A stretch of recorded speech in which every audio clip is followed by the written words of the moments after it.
Stanford University. Okay, well, welcome to CS193P, Stanford CS193P.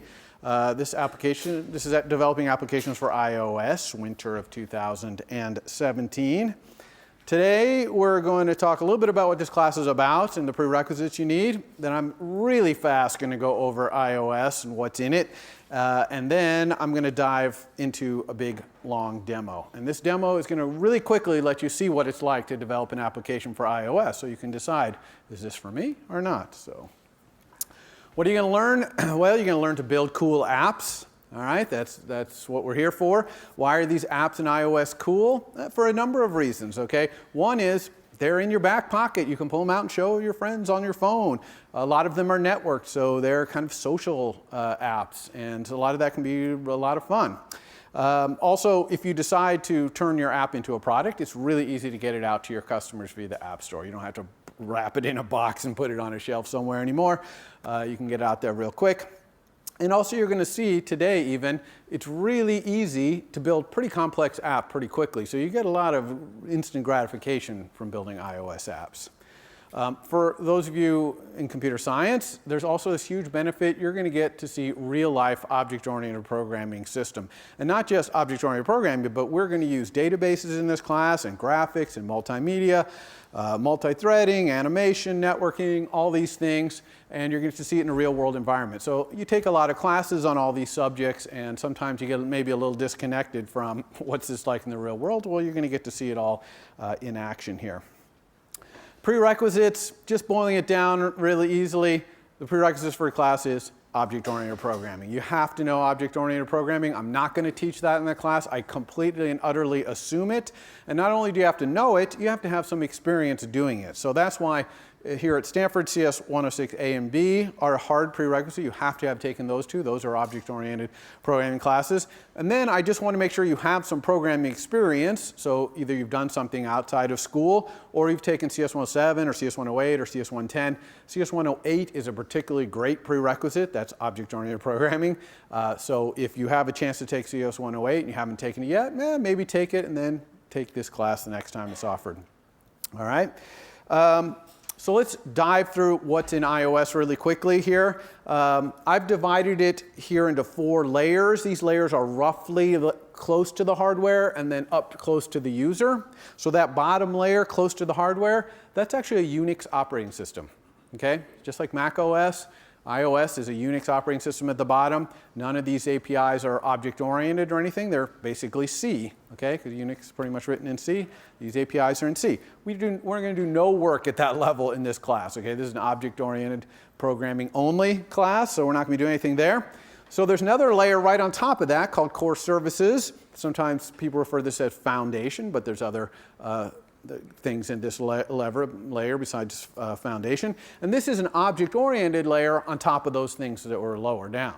Okay, so now you can do networking, file system, things like that using object-oriented API. But this is still non-UI layer, right? It's still kind of closer to the hardware. So I'll definitely be teaching you a lot of stuff at this layer because you just need it to do the things you're going to do.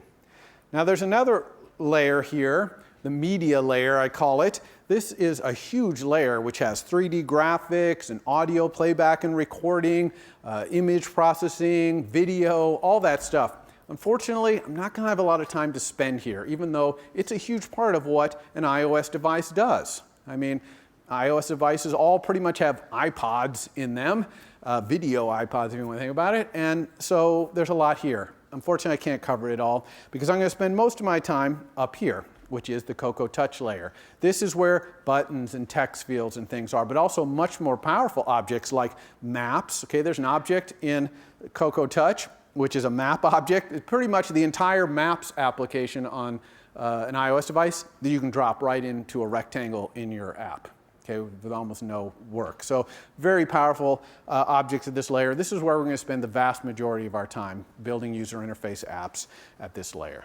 Okay, so that's a rough overview. Okay, trying to explain all of iOS in 2 minutes is pretty much impossible, but that's kind of what we're doing in this class. We're going to use all these components to get our work done. Top level there, Xcode 8 is going to be everything we do is going to be in Xcode 8. The debugger, the editor, everything, the building, it's all in Xcode 8. There's a little app, instruments that goes along with it for performance and stuff, but pretty much it's all Xcode 8. 2, I'm going to teach you a new programming language. Okay? So if you're computer science people, you know that learning different programming languages is really valuable skill. Okay? Not because you're necessarily going to use all of them, some of you might not use, but just the process of seeing how language designers pick and choose their syntax and the feature set is really valuable. So you'll get that valuable thing. It's a great language. It was just invented in the last 2 or 3 years, so it kind of incorporates the best of a lot of different languages. So I'm going to kind of blitzkrieg teach that to you in the first couple weeks. Frameworks, that's essentially things like the Cocoa Touch UI kit framework is where all the buttons and stuff are. Foundation is that kind of mostly of that core services layer. But there's a lot of other ones like core data framework, object-oriented database. We'll be doing that in assignment 5. Also, I talked about that map thing. That's in a framework called MapKit. And there's also things in core motion like the accelerometer and the gyro in the device. All those things. I'm going to be teaching you many of these frameworks as we go on.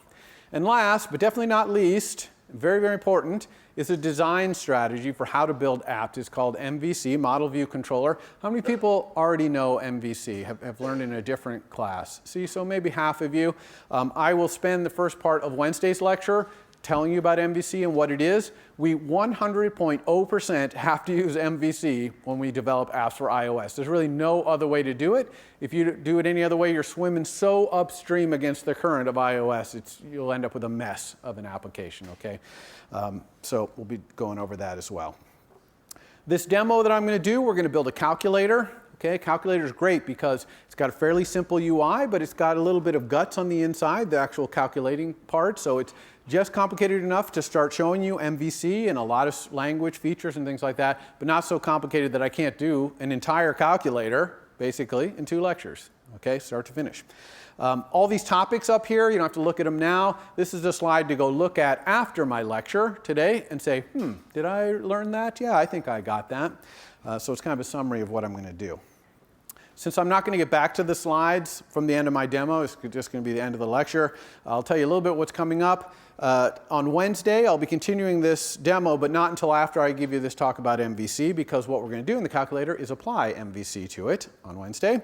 And your first programming assignment will go out on Wednesday, which is pretty much to replicate what I'm doing today and on Wednesday. Okay? And I'll give you a video of the demo, so you'll see it and you'll be able to watch it. And then on Friday, we have an optional section. So the Friday sections in this course, you don't have to go to if you don't want to, but a lot of times they're very valuable features. So if you have not used the debugger in Xcode 8, you really might want to go to Friday's lecture. The location and time of it will be posted on the class forums, hopefully tomorrow. I've asked for the room and haven't quite got it yet, so hopefully tomorrow. And then don't forget next Monday is a holiday, so we're not meeting on Monday. Our next class after this Wednesday will be next Wednesday. So let's hop into the demo. So I said we were going to build a calculator. Let me actually show you a calculator. This is the Mac OS calculator. And our calculator is going to look very similar to this, right? It has a display along the top. It has a keypad for typing numbers in. And then it's got these operation buttons, right? And you multiply times 8, you hit equals, it does the operation. That's pretty much what our calculator is going to do. It's not going to look exactly like this. It's going to have a look that's a little more appropriate for an iOS device, but it's generally this. And I promised that Xcode would be your one-stop shop for doing all the development, so we're going to spend our entire time here working in Xcode. Now, Xcode is an app. You just go to the Mac App Store and you download it. It's free. Okay? When you first launch it, it's going to put up this splash screen like you see right here. And all of your projects are going to start accumulating here over on this right side where this gray area is. And you can basically do three things here. You can use a playground, which I'll show the playgrounds on Wednesday. It's kind of a little play area for iOS programming. You can check an existing project out of a source code control management system, which we're not going to be doing, although we'll probably have a Friday section on doing source code control. So we're going to be doing this option right here, create a new Xcode project. And in fact, when I do demos in this course, I almost always start from scratch. because I don't want you to have to like come up to speed on some code that I give you first and then learn from there. So we try to start from scratch and see what we can do that way. So I'm going to click on this to start a new app. It's asking what kind of app do we want to build or what kind of project. And here you can see we can do watch apps, Apple TV apps, even Mac OS apps. But we are doing iOS. And in fact, we're always going to choose this single view application template. It's the simplest template, and some of these other templates have code in there that I actually want to show you how to write yourself instead of having the template just make that code appear. All right? So we're going to do single view application. Now it wants some particulars on our application. Most importantly at the top, its name. Well, we're building a calculator, so we're going to call this calculator. Okay, that's going to be the name of our app. Now this second line here, team, that's the team of developers who are going to work on this project. That's going to be a team of one, which is you. Okay? When you launch Xcode, this is probably not going to be a pull-down list. It's going to be a button that says add account or something like that, add team. You click on that. All you'll need is an Apple ID. Any Apple ID will do. It won't cost you any money, and it won't go through the dialog there, and it'll create a team for you, and then you use that here. All right? This organization name can be anything you want. It's just going to appear on the copyright symbol at the top of your source code files. That's it. But this one, it's super important that this be a unique identifier of you. Okay? So I strongly recommend doing edu.stanford.cs193p.your SUNet here. Okay? If you put that in there, you're almost guaranteed, if you're a Stanford student, for that to be unique. If you're not a Stanford student, you're watching this on iTunes U, pick something else that uniquely identifies you. Hopefully, reverse DNS notation will work in your circumstance as well. The language we're going to use, like I said, is Swift. iOS was originally written in a different language called Objective-C. Turns out you can use Objective-C and Swift in the same application. Okay? They use the exact same underlying iOS API. So everything you're going to learn in this class in Swift, if you later went and learned in Objective-C, all that learning would be valid. Okay? Because it's exact. In fact, it's the exact same code base. It's not just the same API. Swift was designed in a way to be quite compatible with Objective-C's APIs, and in the last couple of years, they've even enhanced Objective-C to catch up with some of the advanced stuff that Swift does. Our app that we're going to build, our calculator, is going to be universal. That means it's going to run on iPhone and on iPad. Okay? First couple weeks, it'll be iPhone only, but then eventually we'll add iPad support as well. We're not going to be using a database in the calculator, but we will in your assignment 5. And when it comes to testing, which is super important, again, I'm hoping to have a Friday section to tell you a lot about testing, especially the UI testing framework is really awesome. Okay, so hopefully we'll get a chance to show you that. So I'm just going to click Next here to create my app. It says, where do you want to put this project? I recommend you put it home directory in a folder called Developer. Okay, then all your apps will just pile up in here. This is pretty much a canonical place to put it, so I strongly recommend it. And then again, source control is more for teams working on it. You're going to be working this by yourself, so you can leave this switched off.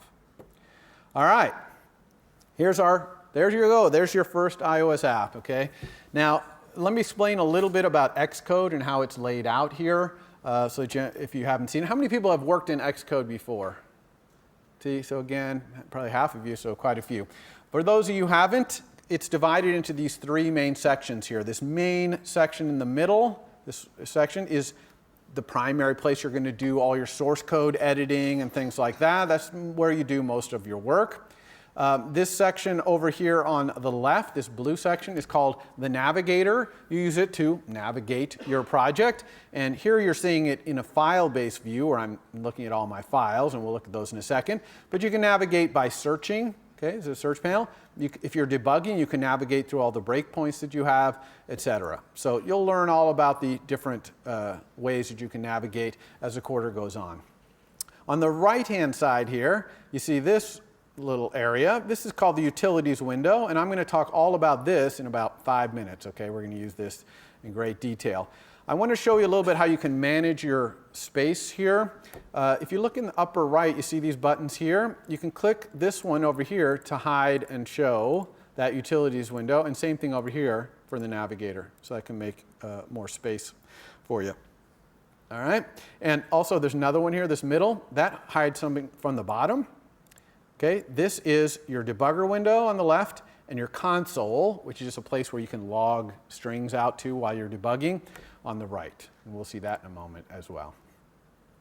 All right, so let's go look at these files, right? We're in the file navigator here on the left, and there's 6 files here, but 4 of them are really just supporting files, and we're not even going to look at them in the calculator. We'll look at a couple of them as the quarter goes on, but they're not primary files. And for example, this one, assets.xc assets, Xcode assets. This is images and videos that might be embedded in your app. Here you can see this is the app icon. I haven't set any of my app icons. You can see there's a lot of different resolutions of them. But this XC assets and the launch screen and this info.plist and this app delegate right here. By the way, I'm holding down command. You see in the lower left, you can see any command keys that I press right down there, because I'm going to use command keys for various things that we do. So I use command to select all these, and then it's going to right click and go down to here, new group from selection, and it's going to put these 4 files into their own little folder. There it did it. I'm going to call it supporting files, okay? And I can move these around in the navigator. See, there they are, hidden in there. We're not going to look at those. We're going to focus on these 2 files right here, okay?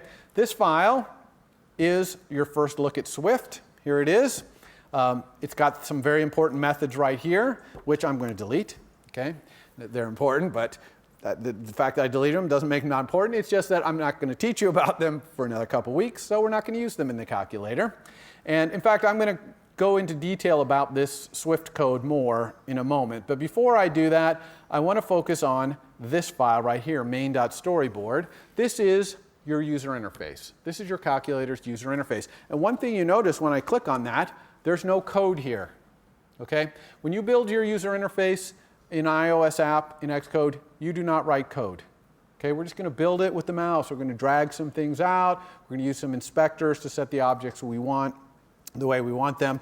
That's how we're going to build our UI. That code that you saw, that is only going to control the behavior of the UI. What happens when you touch on a button, things like that. That's what's going to be controlled by that code. But the actual layout of all the buttons and all that stuff is going to be done here in this graphical view. Now you can see there's this area here on the left. Okay, this is called the document outline. If you go down here, you'll see a little button there, the document outline. The document outline has all the things in the user interface in an outline form. And that's going to be very useful for us later in the quarter.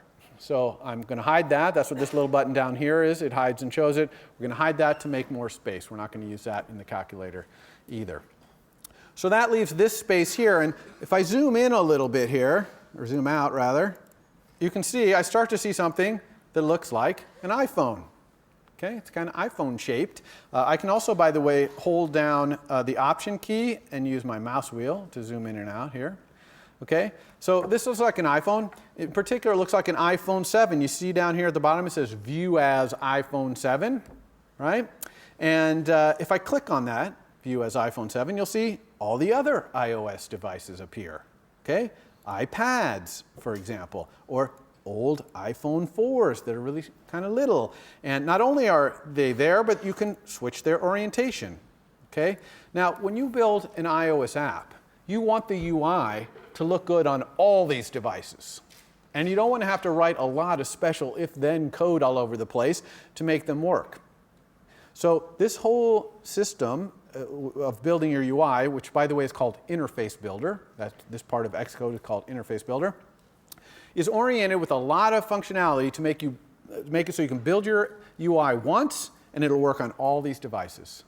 Okay? Now, I'm not going to actually start doing that until the end of the lecture on Wednesday. So for now, we're just going to build our UI. It's going to be kind of a mess. We'll throw our buttons anywhere we want. We're not really worry about working in landscape mode like this versus portrait or a small device or a large device. Okay, we're not going to worry about that right off the bat. But I just want to preview the fact that we are eventually going to build this universal UI that works on all of them. So here's our iPhone 7. We want to start building our UI. We need some UI. What do we need? We need buttons, and we need kind of a display across the top. Let's start with the buttons.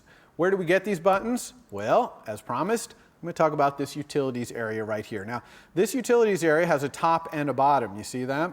And in the bottom, right here, under this region called the object library, is a library of iOS objects that you can build your app out of. And it has things like buttons, text fields. It has more complicated things like image views and text views, which are multi-line editable text. And it even has things like that map thing I was telling you about, or a web view, which is basically Safari in a little rectangle. So it's got a lot of powerful things, and there's a lot of them in here. And we will try to cover the vast majority of these in the course of the quarter, but it's almost really too much to cover. So we're going to start, though, simple with a button. And if I want a button in my UI, I just pick it up with the mouse, okay, and drag it in. Now, when I drag it in, see these blue lines are trying to help me put it in a good spot. You see that? Now, we're not going to pay attention to that right now because I told you we're not doing this thing where we're building the app that'll work on all devices. But when we start thinking about putting it on an app that works on all devices, we really want to use these dashed blue lines. Okay? Because if you say something like, I want this to be in the center, well, now it'll be on the center on every device, no matter what the size of the screen, you see? So these blue lines help you communicate that to Interface Builder that you want it in the exact center. So again, we're not going to worry about that for now, so I'm just going to drop this in the middle of nowhere. But again, those blue lines are going to be very important down the road.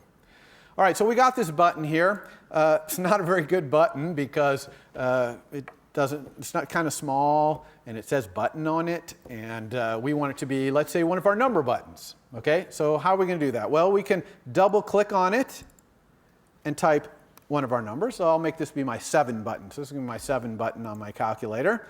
And I can resize it. You see when I select it, I get these handles, so I can just pick it up by a corner and resize it. And when I do, it even tells me exactly what size. So let's pick maybe a size like 64 by 64. That's a pretty good computer science size.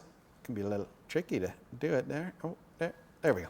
Okay, so we got 64 by 64. Now, actually, this size is not even going to matter in the long term because on a smaller device like an iPhone 4, it's going to be shrunk down, and on other devices, it can be shrunk out. But for now, we'll pick something that's kind of using a reasonable amount of the screen real estate on an iPhone 7. This is still kind of a small 7. We want it larger. So when we want to do things like that, that's where we go to the top half. I'm just going to get rid of this bottom half by scrolling it down here. We're going to the top half of this utilities pane. And this is inspector. And there's different kinds of inspectors. We're going to be using the attribute inspector here. But there's also, for example, a size inspector. When I click on that, you see that there's the 64 by 64. I could have just typed it in instead of trying to get it exactly on there, okay?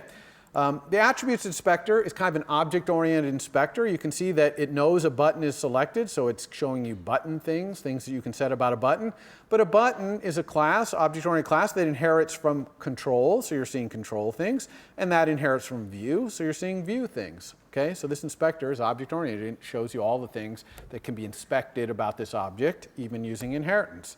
So if I want to change something like the font, I just look down here, type, title, oh, here it is, font right here. I'm going to click on this, and I'm going to change this to 30 point, let's say. Okay, that looks pretty good.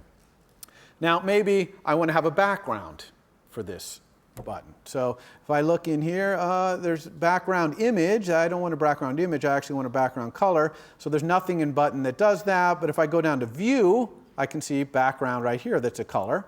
And if I click on this, I can pick a color, one of these predefined colors or other colors. Let me choose from color picker, a little crayon box or whatever. So I'm just going to pick from here the light gray. That looks like a good background color. So now I've got a button. Okay, here's a nice button. And in fact, we could even run, see what our app looks like, just with one button. Now, when it comes to running, the way you decide where you want to run your program, because you can run it on a device, or you can actually run it in a simulator. Okay, and for the first few weeks in this class, you can use a simulator.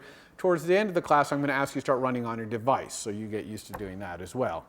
But the way you do that is you go up here, you see it says Calculator iPhone 7 Plus. If you click on that, you'll see a whole bunch of simulators. These are all simulators of all those different devices that can run iOS 10.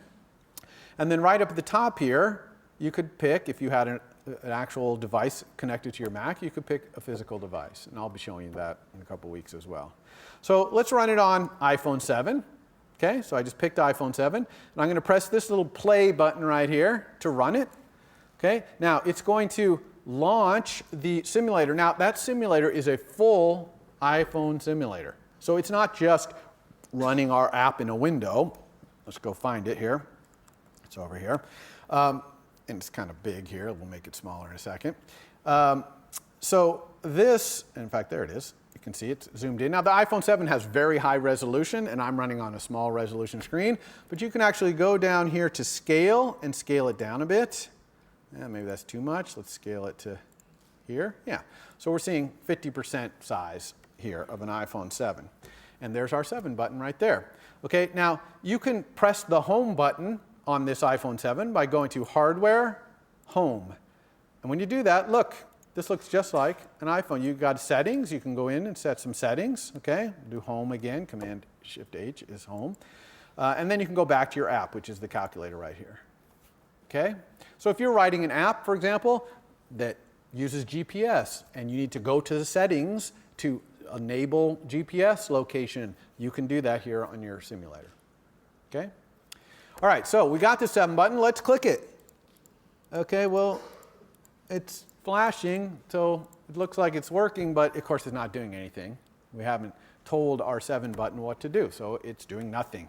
All right, so let's go make it do something. Now, I told you that the behavior of the UI is written in code. So that's what this guy over here is, this viewcontroller.swift. That's the code where we're going to do the behavior. And so how do we hook up this UI to this code? Well, to do that, we need to get them both on screen at the same time. All right? And the way we do that is with this button right here, the Assistant Editor button. So I'm going to click it, and we get both. And I can click, for example, on one side to show my UI, and it's automatically going to show the code on the other side. Okay, because it knows that I probably want to do that. And it does that because up here at the top, you see it says automatic. It's automatically picking it. Now, you can go to manual and manually pick the file you want to appear here, but most of the time you're going to leave this on automatic, and it's going to pick automatically the thing that makes the most sense to be on the right-hand side. Okay, we'll make some more space there. All right, so let's zoom this in a little bit so we can see the whole iPhone 7. All right, so let's look at this code first, because this is the first time you've seen Swift. Swift is really nice because it's very succinct and kind of very obvious in the keywords it's chosen, etc. So import is like include in a lot of languages. It's just basically saying, I want to use this framework UI kit. Now, this is our UI behavior controlling code, so of course it needs to use UI kit. Okay? If we were to write an object that's more of like the internals of the calculator that's UI independent, then we would probably import Foundation here. Foundation kind of gets at that core services layer, non-UI. You would never want to import UI kit in one of those non-UI kind of classes. And you'll see that when we do the MVC on Wednesday. There's, of course, other things we could import too, like map kit, things like that. All right, so here you're seeing your first declaration of a Swift class. Okay? Keyword class, of course. Name, this is the name of the class. View controller is name of class is kind of a generic name. I probably would have given it a better name if I had had a chance, but this is what the template gave me. You can't, unfortunately, just rename this by typing because it's linked up to your UI. I will show you how to rename this class later, but for now we're going to stick with this generic name. This colon UI view controller is the class that view controller inherits from. Okay, this is object-oriented programming. This is inheritance. Again, you have to know object-oriented programming to be sitting in this room, so you know what that means. Swift is single inheritance, so you can only inherit from one class. And view controller inherits from this class. This class's capabilities are it knows how to control a UI. That's why it's called a view controller. We call this our view over here, and it knows how to control it. So this view controller is inheriting all the capability of how to control this, which is great because that's exactly what we want it to do.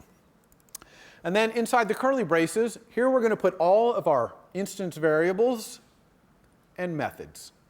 Okay, hopefully everyone knows what an instance variable and a method is, right? An instance variable is like storage variables inside of our class, and a method is just a function in there. By the way, we call instance variables in Swift properties. So if you hear me saying properties, I mean like instance variables. Okay, we call methods methods. All right, so what I really want now is when this button is touched, I want it to invoke a method. in my class, right? I wanted to call a method. That would be perfect, because then I can put whatever code I want in there. And that's exactly what we're going to do. Now, the way we link that up is kind of kooky. Here we go. I'm going to hold down Control. You see I'm holding Control down there. I'm going to drag from this button into my code. Okay? This is how I'm going to connect it. And when I let go, it says, oh, you want to make a connection between your UI and this code. What kind of connection do you want? And there's really two choices. There's outlet. That means make a property or an instance variable that points to this thing so I can talk to it.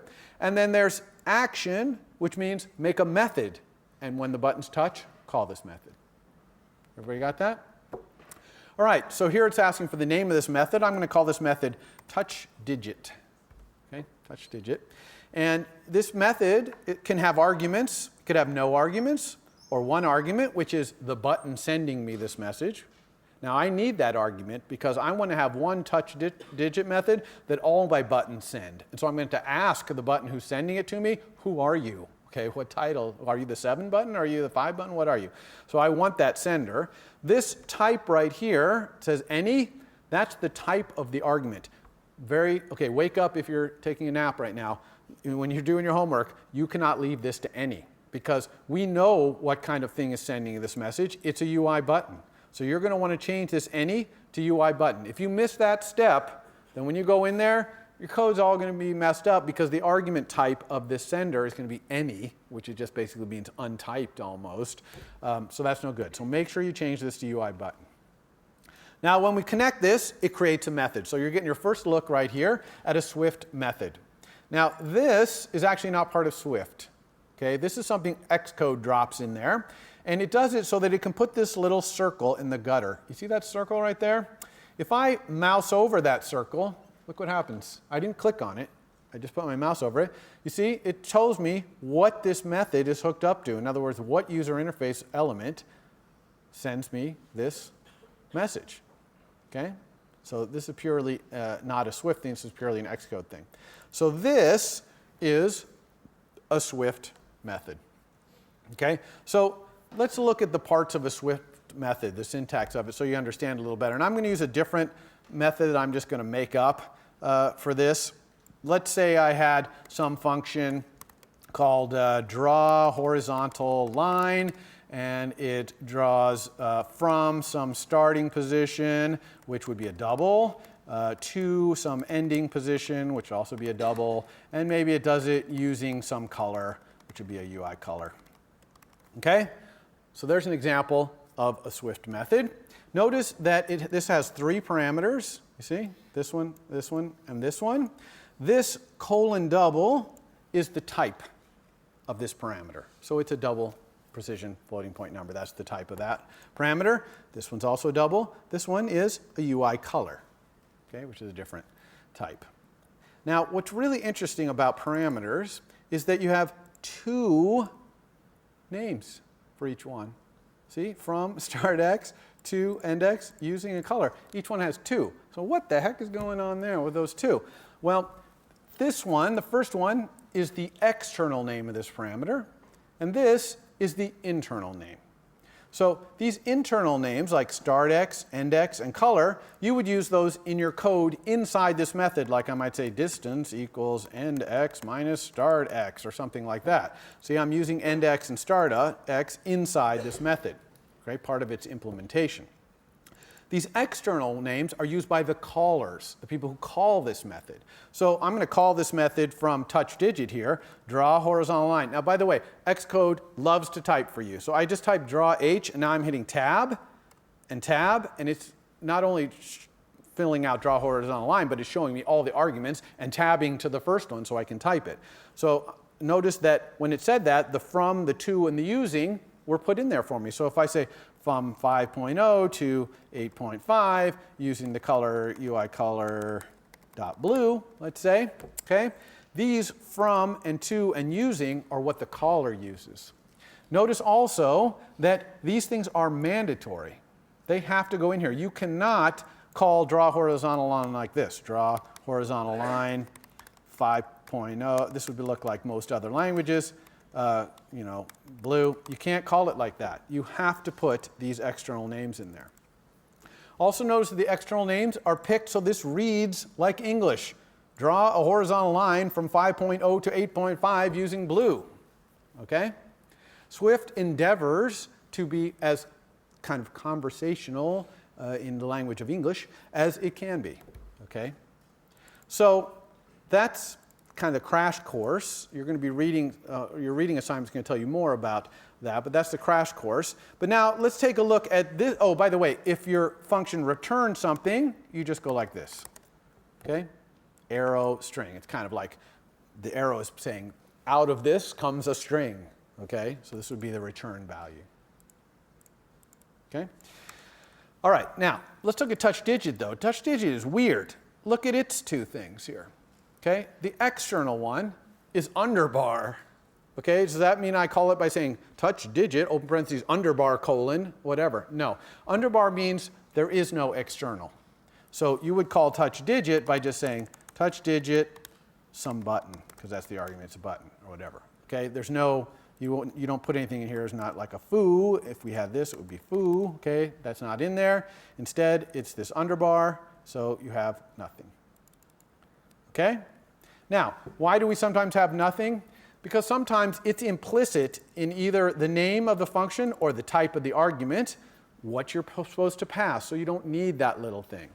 By the way, underbar, we almost never use that for the second, third, or fourth argument. It's occasionally used for the first argument, not always, occasionally, but never for second, third, fourth, fifth, okay, or next to never.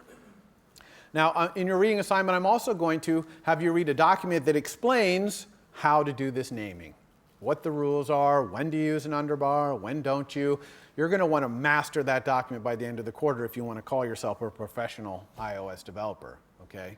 It's key to understand that. But this touch digit, okay, so this function, okay, methods, just to be clear, methods, we use the keyword func, okay, because it's a function on a class. This is the name. Parameters go in parentheses like this. They can be separated by commas if we have multiple of them.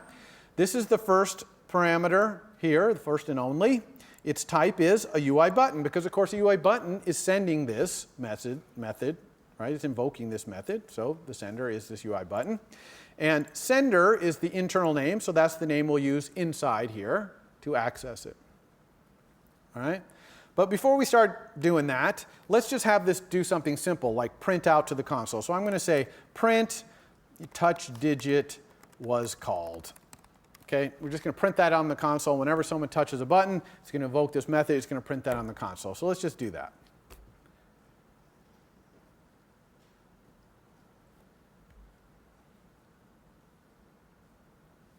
All right, there's our UI, iPhone 7.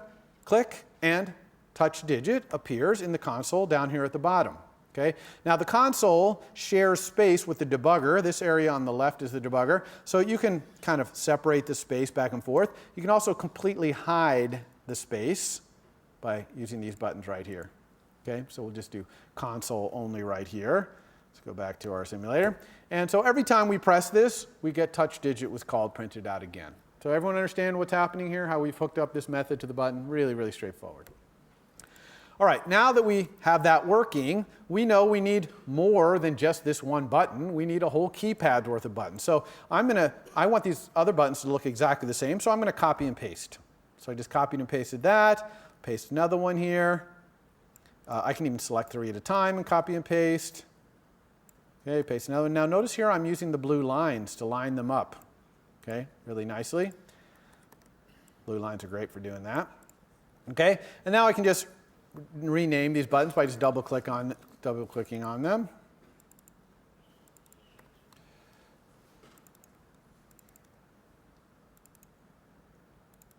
All right, so I've got a beautiful keypad right here. And what's really great is that this method is hooked up to all of them.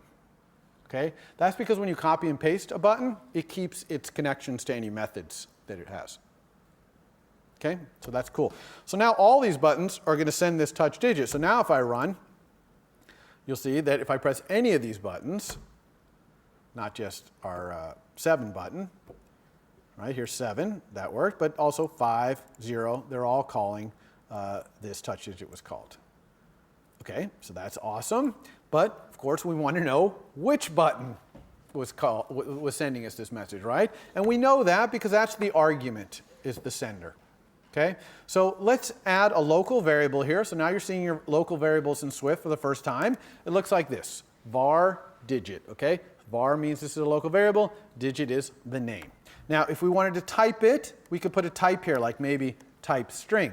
Okay, just like we put a type of our parameter here, we can put a type right here of our local variable.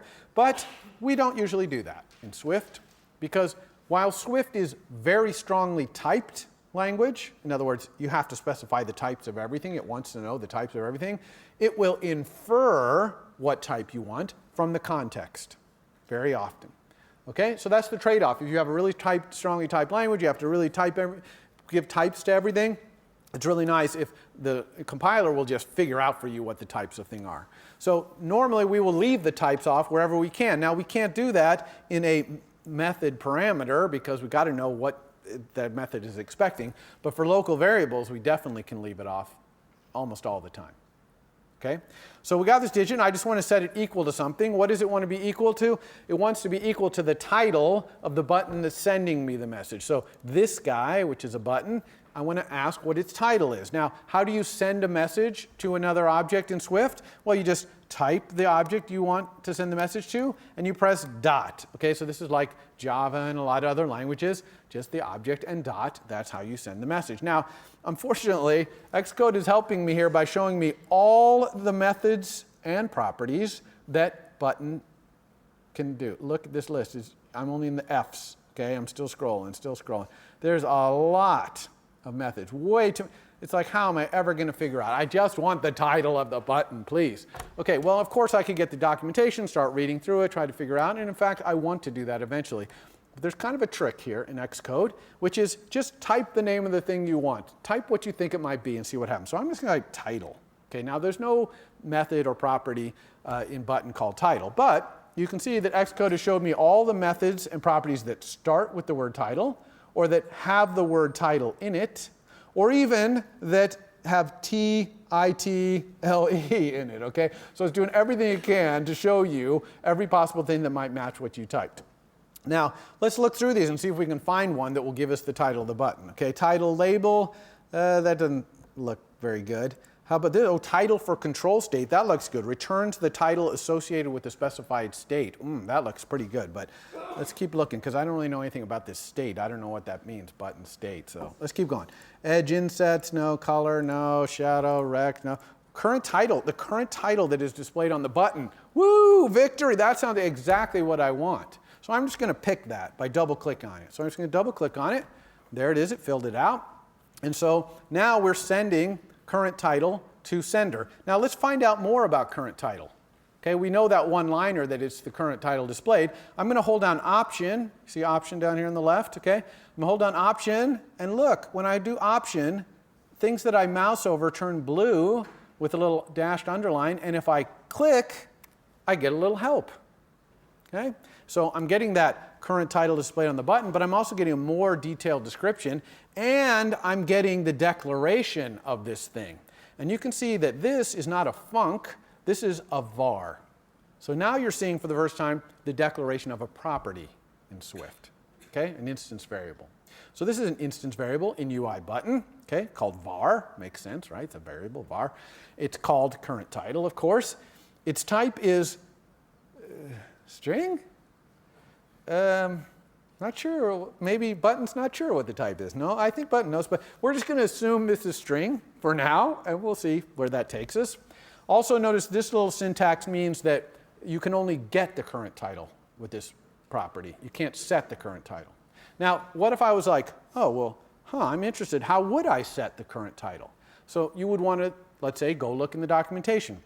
How would you get there? Well, if you look down at the bottom, it says More, this property reference right here. If you click on that, it brings up the documentation.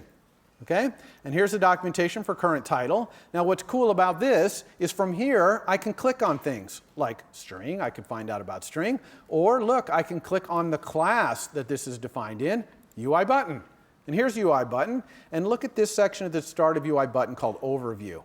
These are awesome, and I strongly recommend every class you go to use, take the 5 minutes or 10 minutes the most to read through these overview. Then you'll really understand how these classes work. Look at this thing. It tells us, for example, how to configure the button's appearance. It tells us all about this button state. Remember we had that title for state and we didn't really know what state was? Well, this tells us about that. It tells you about the content of a button. You can put an image on there evidently and text. Those edge insets, whatever those are explained. Even in Interface Builder, all those things in the inspector. Look, those are all explained in detail. So this is a great thing to just read through this, understand this for all the common classes. And of course, all of the methods are listed here as well. For example, look at this one, set title. That might be a way to set the title. And if I click on that, I get a full description of this. And I even see that it's this state thing is here, so I could click on that. And now I see the control state. Oh, of course, there's normal, highlighted button, disabled button, a selected button. They can each have their own title. Cool. Okay, but you see how I'm navigating by just clicking through the various types and all that? You really want to get facile with doing that. Okay, it's really important to be a good iOS developer to be able to use the documentation effectively. All right, so we're back here. We got this thing current title. It's this type string question mark. And I told you that Swift would infer the type, and sure enough, look at digit. Its type is string question mark. Of course, because I just set it equal to something that was string question mark, so it knows it's string question mark. So let's go ahead and print this digit out. Okay, same touch digit was called. Let's try and print it out. Now, in another language, you might use printf, and you might say something like %s was touched, and then you would put digit right here, okay? Now, unfortunately, you can't do this in Swift, okay? There's no %s business, okay, and no printf. Instead, we still say print, okay? But instead of doing %s, we can actually use the very magical \, open parentheses, close parentheses. If you put that inside a string, then you can put anything you want inside there that can be converted to a string, and it will include it there, including a string itself can obviously be converted to a string. So this way you can embed strings in other strings, or even embed more complicated objects that know how to turn themselves into a string into strings. Okay, so this is how you do the printf business of printing things out. Okay, now also I notice we have a warning. This yellow thing is a warning, okay? And they can be yellow, which are warnings, in which case it'll compile and run, but you still got to fix it because you cannot submit any homework in this class with warnings. You hear me? Or they could be red. In red's case, it won't even build. So this one's yellow. How do we find out what it is? Well, we just click on it. And when we click on it, it says here, the variable digit was never mutated. It means it was never changed. Consider changing to let constant, it says. Okay? And you can see it even saying, you want me to fix it? I can replace var with let. And it's even showing what that would look like to replace var with let. How helpful of it. So actually, I'm going to have it do that. Double click, woo, change it to let, warning gone. Now, what is all that about? Okay, it said that digit was never mutated. It was never changed. Okay, so digit essentially was a constant. We gave it an initial value. It never got changed. When you declare a constant, you always want to use let. Now, why do we have a different word for a constant than for a var? Okay, well, because a constant isn't var. It doesn't vary. A constant is constant. And let is a great word because read this. Let digit equal sender's current title. Okay, reads really nice. Now, why do we care about distinguishing these two? Two reasons. One, if you're a reader of someone's code and you see let, you know that this is not going to change. Okay, you know the digit is going to be never going to change. And in fact, if someone did change it, or if you tried to change someone else's code and change it, the compiler's going to generate an error. Okay, you can't change something that's constant. But even more importantly, it tells Swift that it's a constant and that you intend it to be a constant.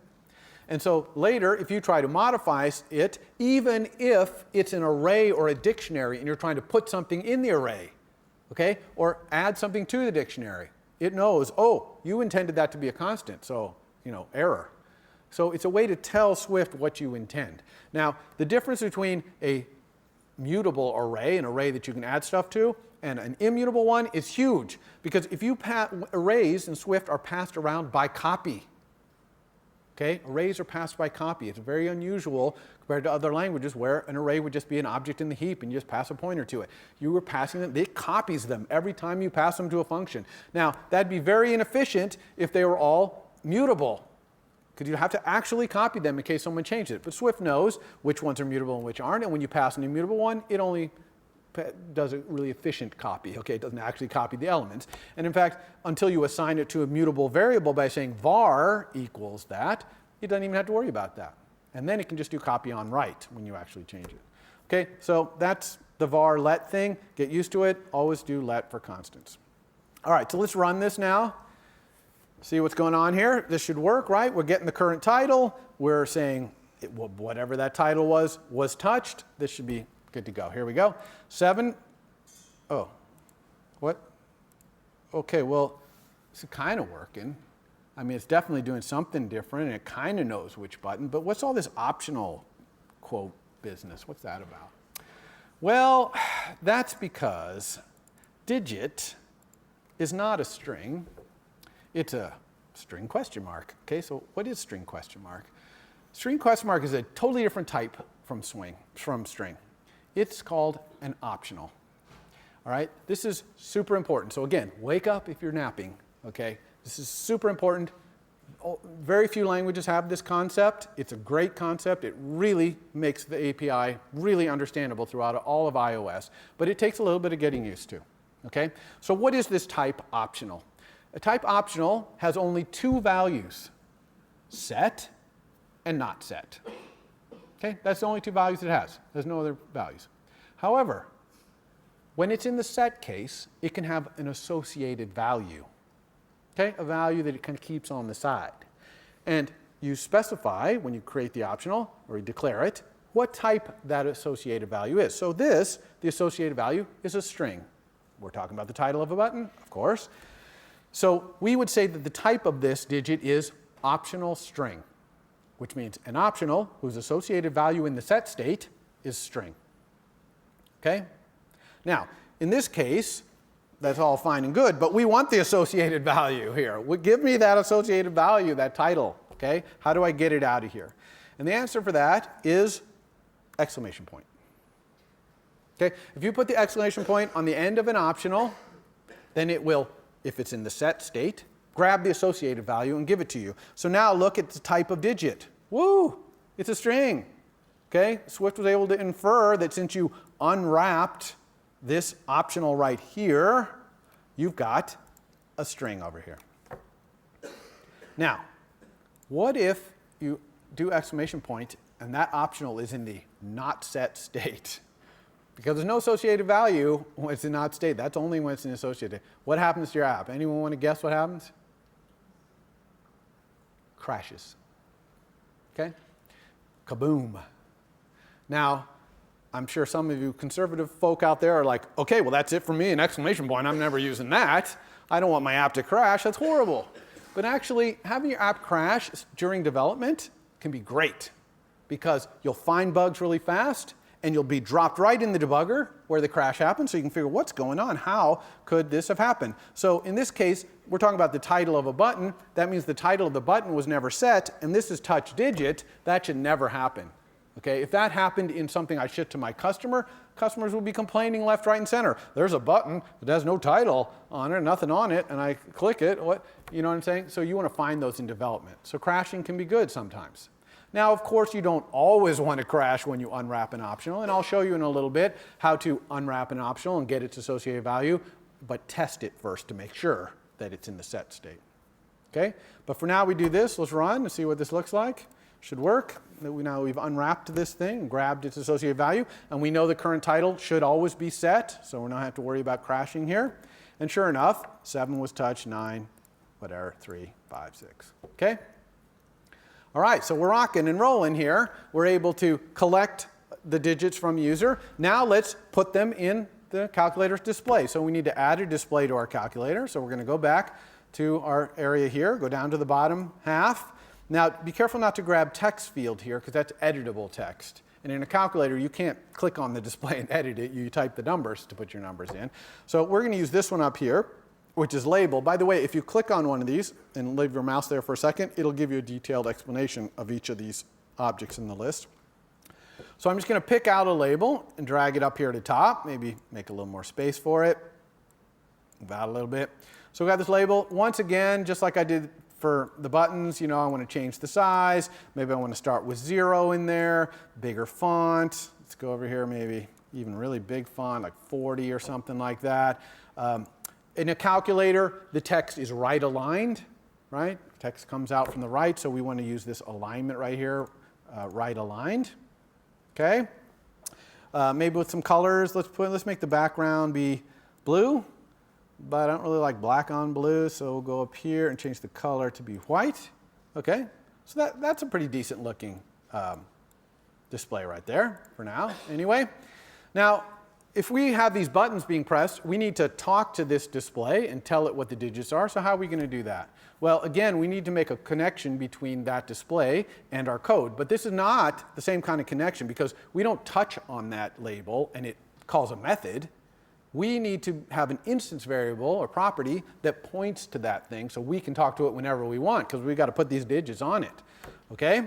So we're still going to use the same mechanism to make a connection, which is control. And we're going to drag in here, okay?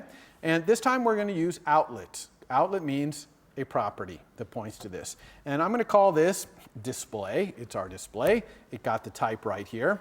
This weak and strong, don't worry about that. I'm going to talk about that next week. Okay, so just don't worry. So here is our first instance variable in our class. Woohoo, okay? This right here is, again, just some stuff that Xcode throws in there so you get this, right? This, I told you ignore, okay? So this is the declaration of our property, and of course, it's a var, and yes, that could be let.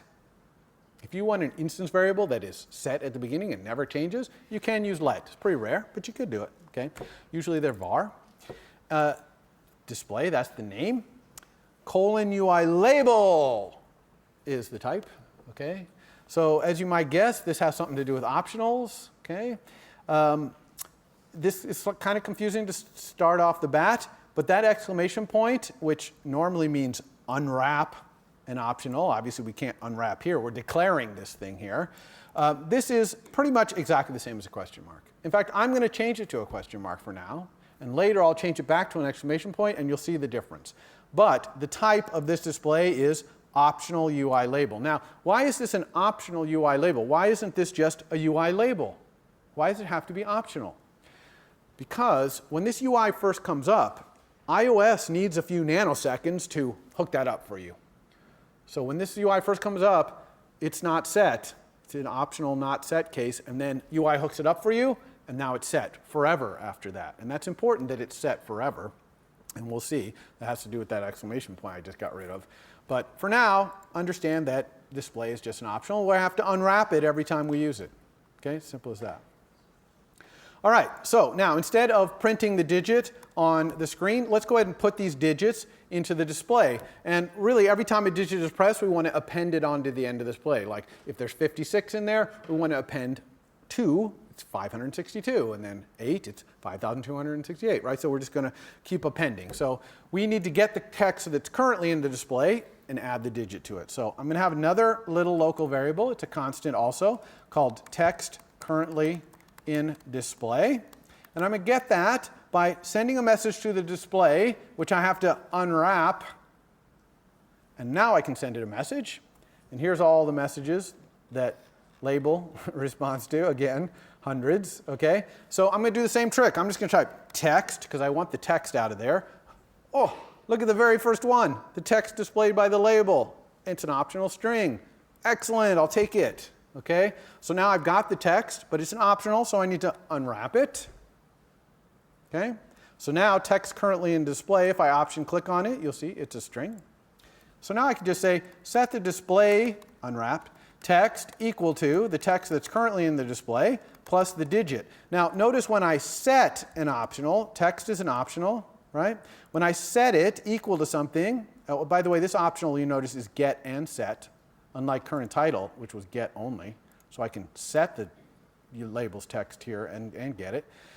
When I set this optional right here, I don't have to unwrap it first. Okay? So you don't have to unwrap an optional to set it. You just set it, and optionals know, okay, this must be the associated value of an optional string, so I will set it. Okay? So that's it. Let's see if that works.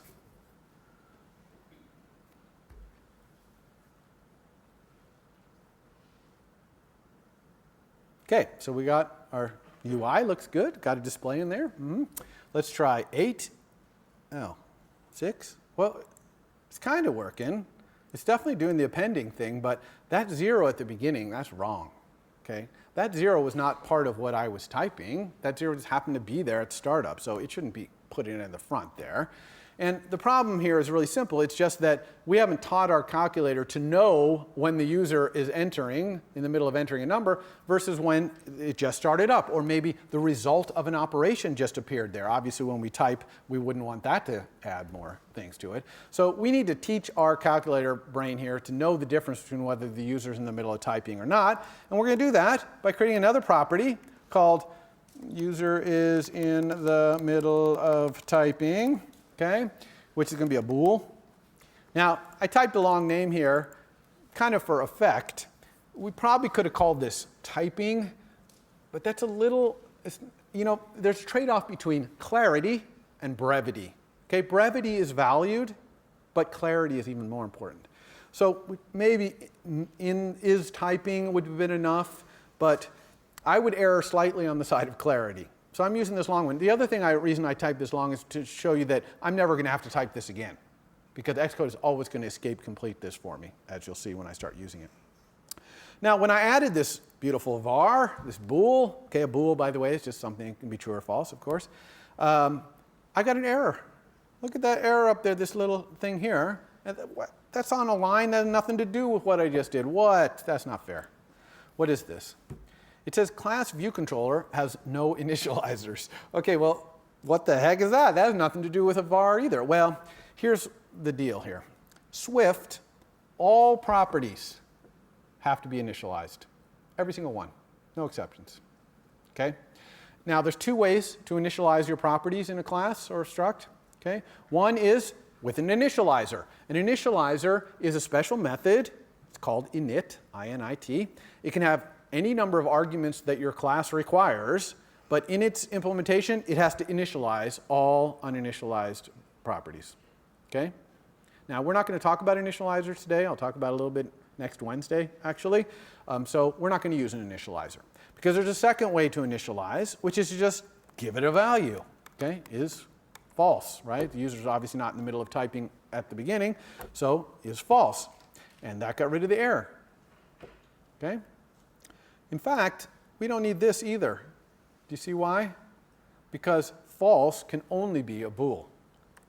So Swift can infer that this must be a bool.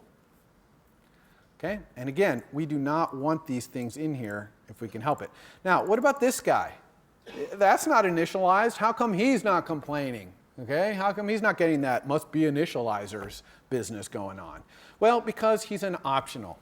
And optionals are special when it comes to initialization. They all get this automatic treatment, equals nil. Nil means not set, optional. Okay? That's the only thing nil means in Swift. It means an optional that's not set. So optionals automatically get this treatment at all times when you declare them, and it makes sense, right? If you have an optional, it's going to start out not set until you set it. Now, you could set this equal to some UI label of some sort, and have it be set from the start. That's possible too. But if you don't say anything, it gets not set. Okay? All right. So got that. Now we can use this users in the middle of the typing thing. We'll say if the user is in the middle of typing, then we can do this business that we just did here. Okay? What if it's not in the middle of typing?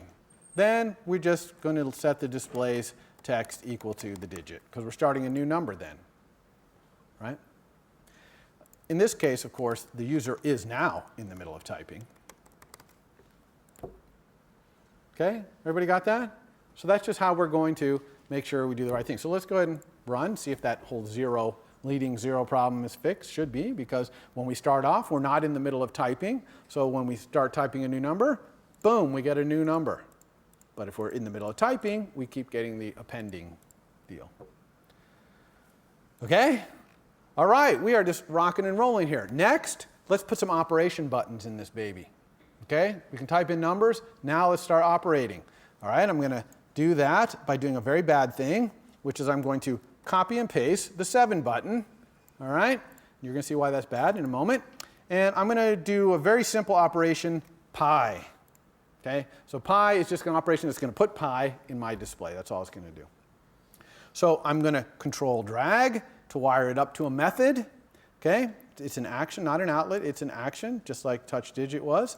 I'm going to call it perform operation, because that's what it does. It performs an operation. I'm going to make sure I switch this to button like you guys all are in your homework assignments.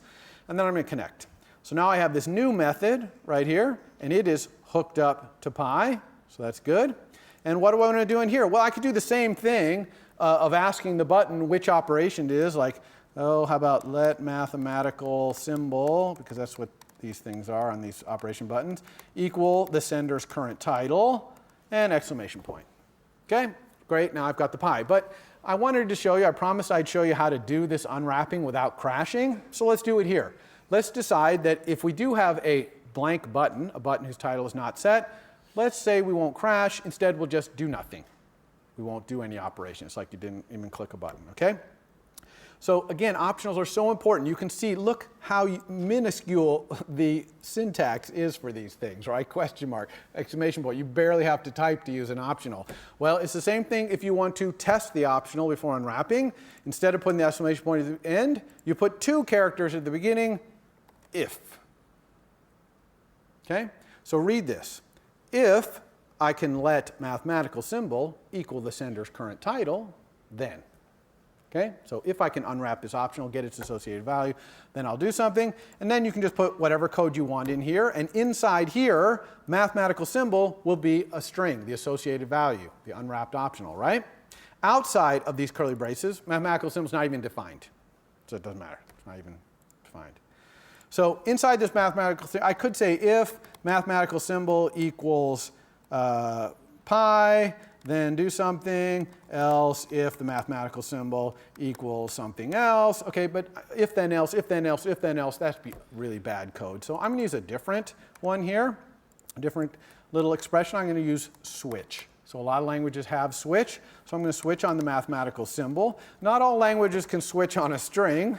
Some can, but you can in Swift. And I can just say, in the case that it is pi, then I'm going to do something. Now, unfortunately, I'm getting an error here. So what am I going to do? Let's just put it what I'm going to do. I just want the display, the display's text to equal pi. Okay, this is pretty bad to type it in as a string. We'll get back to that in a second. But that's basically what I want to do, right? Is set the display to be pi. Now, I'm getting an error. What is the error? It says switch has to be exhaustive. And that's true. When you have a switch, you have to have every possible case. So unless we want to spend the next few lectures, I guess going like this, case AAA, and typing in every single possible string, okay, this is no good. So luckily, though, there is a default case. Okay, so default just means all other cases. And here I'm just going to break out of the switch. I'm going to use this command break. Now notice that my indentation's gotten a little messed up here. This should really be the same indentation as this. A really cool feature, select any text you want, even the whole file, and do Control-I for indent. And it'll re-indent everything for you. And I recommend you do that on all your source files when you turn in your homework. Just select all, indent. Okay, so we got this pi here. Let's see if this works.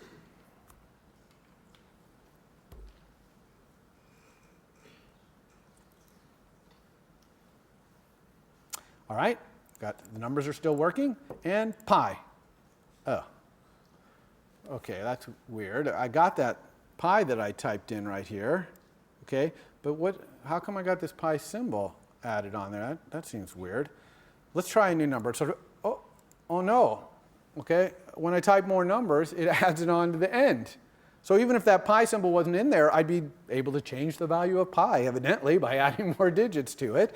That's no good. Oh, and look at this. When I type more, it puts an ellipsis and stops taking numbers. Okay, this is a mess. We got three big problems here. That pi, the fact that I can add on things to the end of it, and the fact that I get these ellipses. So how are we going to fix those? Let's go fix all three of those real quick, okay?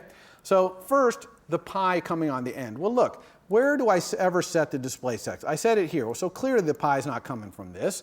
I set it here. This only sets it to one digit, so that can't be it because I got multiple.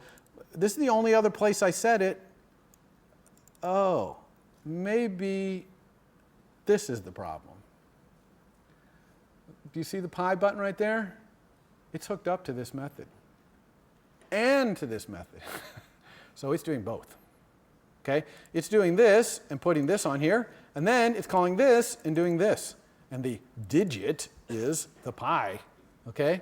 So that's bad. Now, how are we going to fix that? Your question? Yeah, the question is, how did it decide the order? And the answer is the order is undefined. In my experience, it's usually alphabetical, but it's undefined, so you would never want to depend on that. But yeah, perform comes before touch digit. I don't know. But you're almost never going to have two things hooked up like this. This is obviously an error. This is causing a problem. So let's fix it. How do we do that? There's another way to know what's connected other than using these little circles, which is just to right-click on something in the UI. So I right-clicked on pi, and I got this big window that shows me all the connections to pi. This would be all the instance variables, all the methods, etc. And we can see that for the event touch up inside, which means a touch of the finger went up inside the bounds of the button, it's sending both these messages, touch digit and perform operation. And we clearly did not want touch digit for pi. Why did I get it? Because I copied and pasted that 7. Remember I said that was a bad idea? Yeah, that's why. So let's disconnect it by just clicking this little X. Okay, boom. Now this only is sent by this and not by this. So that fixed that. What about the fact that I could type extra numbers on the end of pi? Well, that's a pretty simple one either. When am I allowed to type other numbers in? When the user's in the middle of typing a number. Well, as soon as I hit pi, is the user in the middle of typing a number? No. They just typed pi, so they're not in the middle of typing pi. And in fact, typing a number. And in fact, anytime we perform any operation, the user is in the middle of typing a number is false. They are clearly not in the middle of typing anymore. Whatever's in the display is going to be the result of that operation. Okay, so that fixes that. How about the little ellipses and the numbers getting cut off? Well, here's a kind of a cute fix to that. In label, there's a cool feature called auto shrink. You see it right there? So I just selected label, brought up this inspector. There's auto shrink. And you can have it shrink down, for example, to a minimum font size, let's say 9-point font. And now, when we get too many numbers, it'll shrink down instead of just doing ellipses right there. Now, this probably isn't the best solution to this. A better solution would be have our calculator only show a certain number of digits after the decimal point. That would be really better. And that's extra credit for you and your homework, okay? So good luck with that. Right, so we got this. We fixed all these problems. Let's take a look.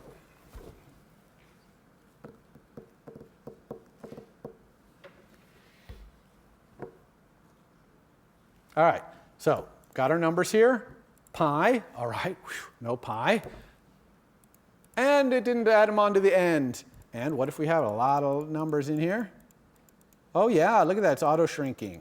Okay, we're not losing any numbers. Again, probably not the best solution, but I get to show you auto shrink. Okay, what's next? We're going to attack this little problem right here. Okay, this is really ugly. Really what I want this to be is this really cool feature Swift, double.pi, which is the double precision floating point value of pi. Of course, I can't say this because cannot assign value of type double to an optional string, because the only way you can assign anything to an optional string besides nil would be something that's a string, so we can set that associated value. Now, does anyone know from what I've shown you today how we could convert this to a string? No brave soul? Exactly. Backslash, open parentheses, close parentheses, that little trick, right? We can just put double.pi in here. Doubles can be converted to strings. Bingo. Now, this is kind of ugly. Okay, this really doesn't look good because this is more meant to embed things in other strings. It's not really the way to make something a string. The way to really make a new string is to create a new string. And so here you're seeing what the syntax is to create a new object, a new struct or a new class. Okay?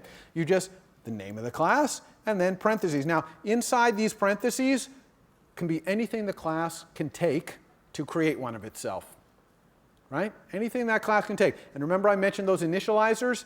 These are the arguments to the initializers. And initializers, you can have multiple initializers. String has a whole bunch of initializers. One of the initializers that a string has takes a double. So this would be the right way to convert from a double to a string. And it looks a lot better in the code as well. Right? It's more obvious what we're doing here. Okay? All right, let's add another operation here. I'm going to make this one be square root. So I'm going to get the square root symbol from the edit menu, emoji and symbols. You can actually search. We could make it smiley face, but let's go square root. Square root. Oh, here it is. So we're going to use the square root symbol in Unicode there. And let's go ahead and copy it so we can use it in the code. All right, so we have this. It's nicely hooked up just to this and not to this, so that's good. We just need to say case of square root. What do we want to do? We want to set the display's text equal to the square root of something. Okay, well, what do we want this to be the square root of? Well, we want it to be the square root of what's over in this display already. So, display.text. Okay, will that work? No, because this is a string. We can't take the square root of a string. And not only that, but square root returns a string, returns a double. Okay, and we can't put a double into a string, so we at least have to do this again, put a string around it. Okay, but this is still a string, so I'm going to get this out of here and make a little local variable so we can work on this. Okay, so we need this operand, which is currently a string, to be a double. So can we do this? Double? Do you think we can do that? In the same way that we went this way, can we go this way? And the answer is yes, or yes, one of those. The answer is yes, because what if that string is hello? What do you convert hello to? It can't be converted. So this initializer for double that takes a string, it returns an optional double. Do you see why? Because if you give it a string that it can't convert to a double, it returns not set. Couldn't do it, basically. So if we look at operand right here, it's an optional double. Okay? Whereas when we did this string up here, string didn't need to return an optional string because it can always convert a double to a string, always. But you can't always convert a string to a double. It has to look like a double. Okay? So we're going to do that, and I'm going to go ahead and force unwrap it here with the exclamation point, assuming that I never have anything in my display that can't be converted to a double. Okay? Maybe that's a bad assumption, but I'm going to assume that for now. I'm also going to control I again, get my indenting right. Okay? Does this make sense? So now all is well. Operand is a double, so I can take the square root of a double. I'm going to convert it to a string and go to here. All right, wow, that's a lot of mess. Okay, that's a really messy code. We're going to have to fix that. But conceptually, you understand hopefully what's going on there. So let's do this. Let's try 81, square root. Square root again. Square root again. How about pi square root? 78 square root. All right, this is working perfectly. But our code is really a mess here. Can you imagine if we have to do another case and another case, and we're always doing this double this, string that, back and forth, exclamation points everywhere? Okay, there's too many dang exclamation points in here for the first thing. And then second of all, I'm tired of all these strings and doubles. So how am I going to fix all that? Let's start with the exclamation point thing.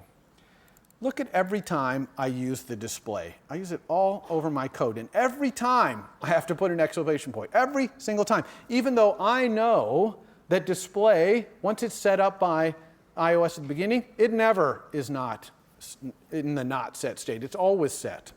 So let's go back up here to this question mark. This is what exclamation point in a declaration of an optional means. It means, yes, this is an optional, just like a question mark, but everywhere you use this, I'm going to automatically unwrap it. Now, it's still unwrapping it. So even if I go down here and I take away this exclamation point, it works because of this automatic unwrapping. But if this were not set, it would still crash. Okay? Because it's essentially implicitly unwrapping. That's why this is called an implicitly unwrapped optional. Got that phrase? Implicitly unwrapped optional. Okay? But it does mean that we can go around to all of our display question marks and change them to display. And that makes our code look quite a bit nicer. Okay? Now we're still having to unwrap the text. Sorry about that. Okay? Bottom line is we have to do that. That's not an implicitly unwrapped optional, that text. Okay, what about all this double and string thing? You know, the way I'm going to fix that is, imagine I had a var, we'll call it display value, and it was a double. Okay, so I have this var. Imagine if this var always tracked what's in here, but as a double. Because what's in there, we can only get it as a string. We can only set it as a string. But wouldn't it be cool if I had a var that just was always what was in there, but as a double? Because I need it as a double all the dang time, and I need to set it as a double too. Okay? So how can I do that? Well, turns out Swift has a really cool feature called computed properties. And all you need to do is put code after the property, and you can compute the value instead of storing it.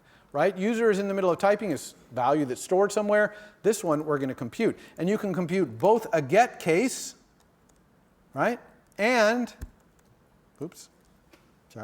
and a set case. Okay? So you can have some code that deals with getting the value and with setting the value. So we're not going to ever store display value anywhere. We're going to get it and set it. And where are we going to get it and set it from? From the text on the label. Right? So what does the get look like? Well, we're just going to return a double of the display's text. I don't have to unwrap display, but I do have to unwrap text. And I'm going to force unwrap that. Again, I'm assuming there's always a double, a string that's a double, that can be interpreted as a double in there. Maybe I want to change that assumption down the road, but for now I'll do that. How about the set case? In the set case, I want to set the display's text equal to a string that is the value that people are trying to set the display value to. So somewhere in the code, we write display value equals 5. And here, we have to put a 5, a string 5, into the text of the display up here.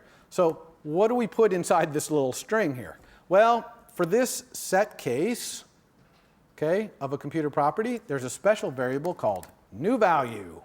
And new value is always of the same type as what you're setting, and it is the value on the right-hand side of an equals if someone says that this var equals something.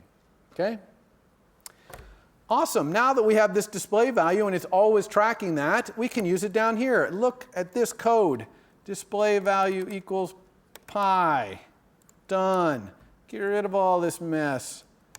Display value equals the square root of the display value. Okay? All of a sudden, the code down here has become essential, right? This is about the minimum you could possibly type to say that you wanted pi into the display, right?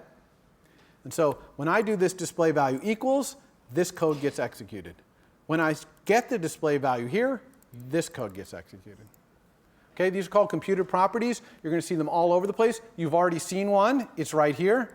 Current title is a computed property. It's computed by the button class. It figures out what the current title is on there and returns it. So this is implemented with some code that says return whatever. How do I know that? Because it's read-only. The only way to make a read-only var is using a computed property. All right, let's make sure we didn't break anything with our code cleanup there.